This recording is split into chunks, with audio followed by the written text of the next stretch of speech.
All right, guys, so we got some form and setup tips today for a barbell back squat.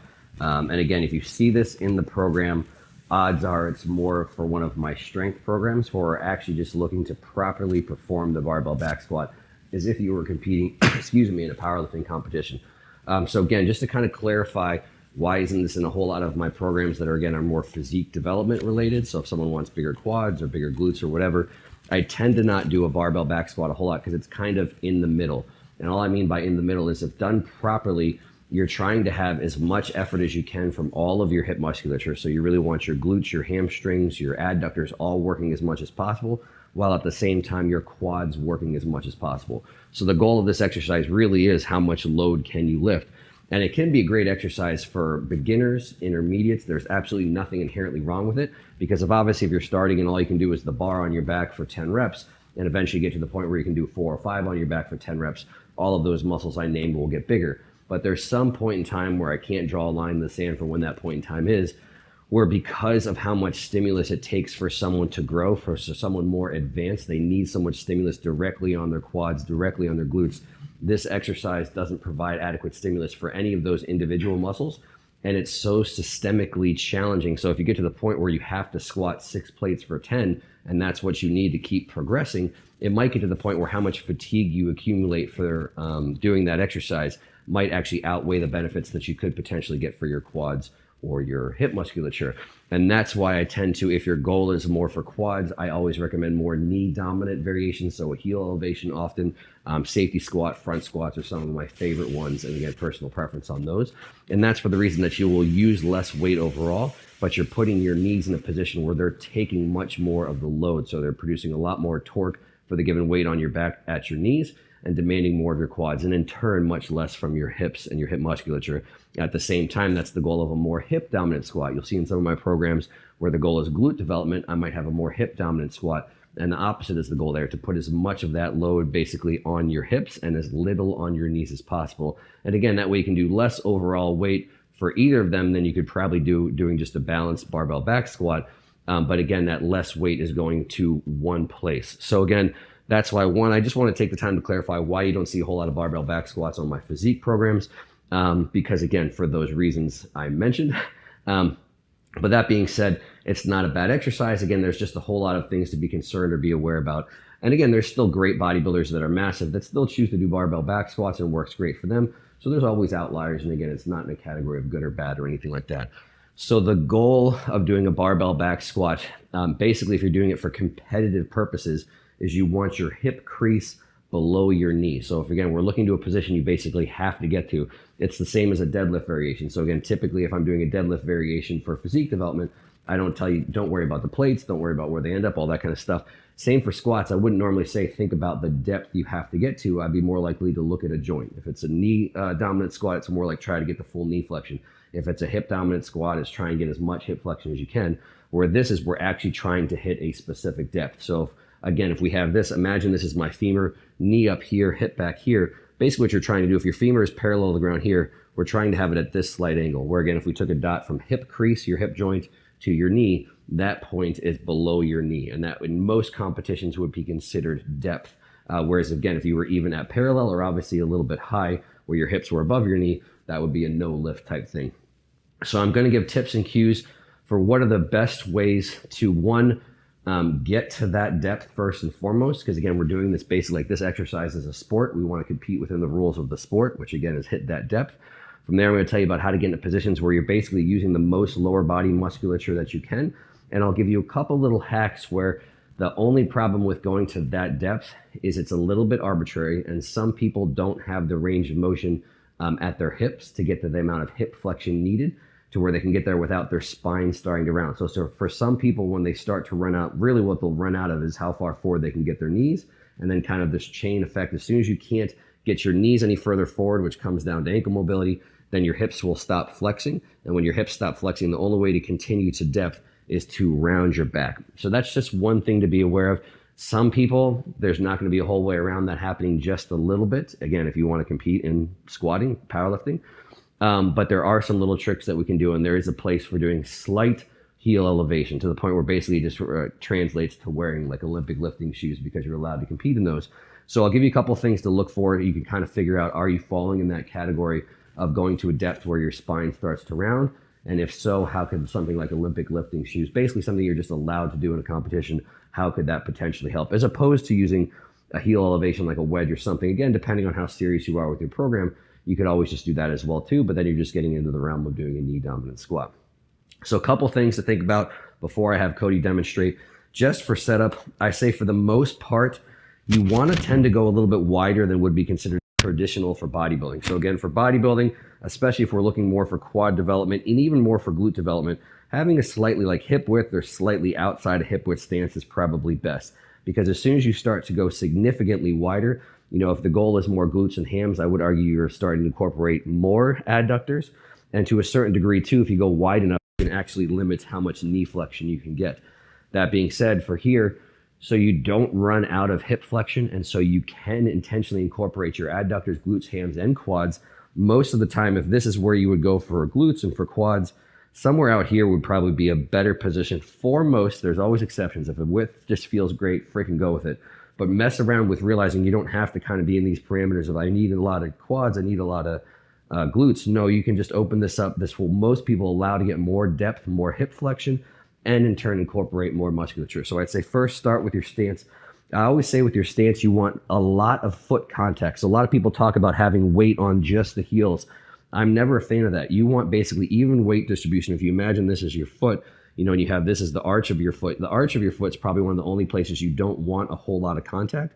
You do want a lot of pressure all the way through the back and outside of your heel, outside of your foot, and all of your toes. Realistically, you want your toes spread. That might be a little bit more specific than some people need to think about, but that does give you the best base of support. And the more contact you have, again, minus intentionally flattening your arch, basically the better you're going to have for power output control, all that good stuff. So starts with finding your solid base. Make sure you've got good foot contact and make sure you can keep it through the entire range of motion. So one really easy thing is if you find yourself shifting towards the balls of your feet or your toes, and it's almost like you can't help it, that might be an indication that you would benefit from having some sort of heel elevation Olympic lifting shoe.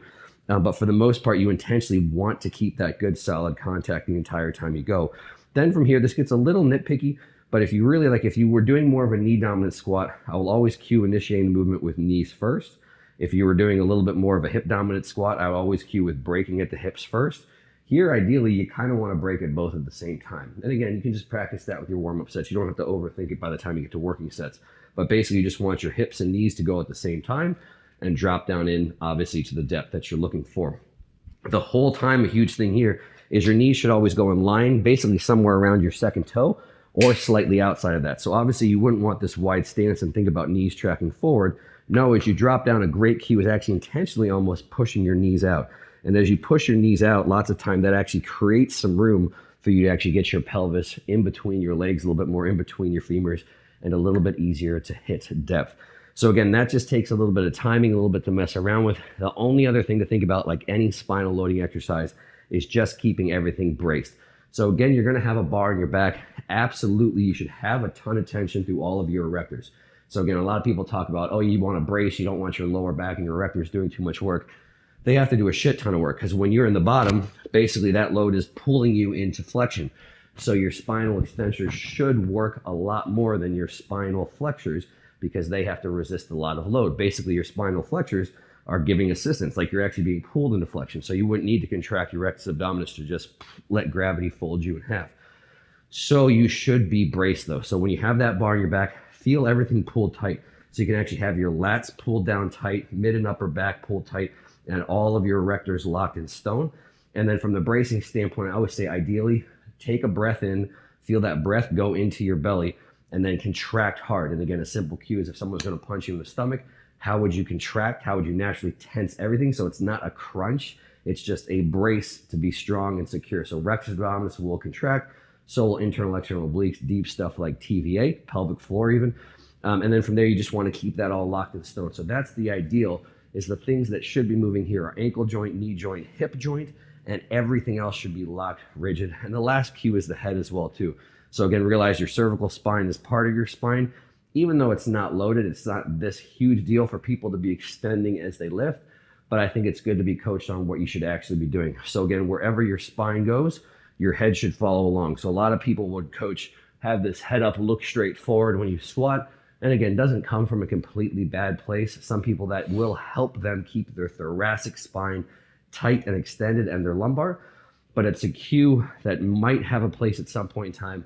At some point in time doesn't really have a whole lot of benefit. So you really want people to learn just how to keep all of their erectors nice and tight on their own, separate of what their neck is doing. So ideally, wherever your head normally sits, I don't think the chin tuck thing is a bad thing, but if I'm just sitting here, this is my normal posture where I just think, okay, nice tall posture, top of the head to the ceiling, that's probably where your head should stay the whole time. So again, you don't necessarily have to tuck.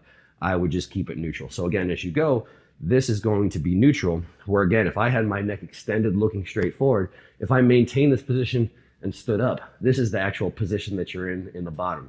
In this position, it looks pretty silly. When you're looking straight forward because of your orientation relative to the ground, it doesn't seem like you're doing that, but this is the position you're choosing to be in the bottom, which I think most people would just say if you're gonna pick somewhere isn't ideal. So those are all the big cues. I'm gonna have Cody now demo a couple for me. He hasn't warmed up or anything. We're just walking right into the gym. So some of this will be entertaining just to laugh at Cody trying to squat, but it will be a good opportunity. Also, I can almost guarantee as he's getting to depth, things are going to pull out of place a little bit, will actually help more than if his form was just picture perfect, because some of you guys at home, again, are probably going to have a similar type thing happening. So again, I'm probably going to have Cody do a little bit wider stance than he normally would, because normally Cody squats like more of a bodybuilder, so a little bit wider here. And so again, before he starts, nice solid base, good contact, and if that feels like shit, he can always adjust a little bit as we go. But as he goes, it's going to be hips and knees at the same time, pushing the knees out intentionally a little bit, and then basically going and dropping into the bottom. And that's actually a pretty damn good squat. He's pretty warm up. So right at the bottom here, we can see, if you see that your pelvis starts to pull under, so actually sink down a little bit more and just let this kind of pull under. So you see how this pulls under and this rounds. Go ahead, Cody, you don't have to stay in that position. If you have that happen at the bottom, that basically indicates you're running out of hip flexion, which could be a bunch of reasons. So one is try and brace tighter in your midsection. But two, if you don't have it, if you have your knee forward a little bit more, then basically you're gonna have less hip flexion required to get to depth. So that could be a case for trying a heel elevation Olympic lifting shoe. Aside from that, everything Cody's got going on looks pretty damn perfect. He's breaking at the knees and the hips. He's sitting down. He's got his hip crease below his knee. His back is nice and tight and neutral. He's got his head in a good spot. And he's going just at a nice controlled pace. We'll just go one more. Really good squat. Good, you can rack that up. So again, overall, Cody made that look pretty good and pretty easy, which again, hopefully isn't your first time squatting. So hopefully it looks all right. Yeah.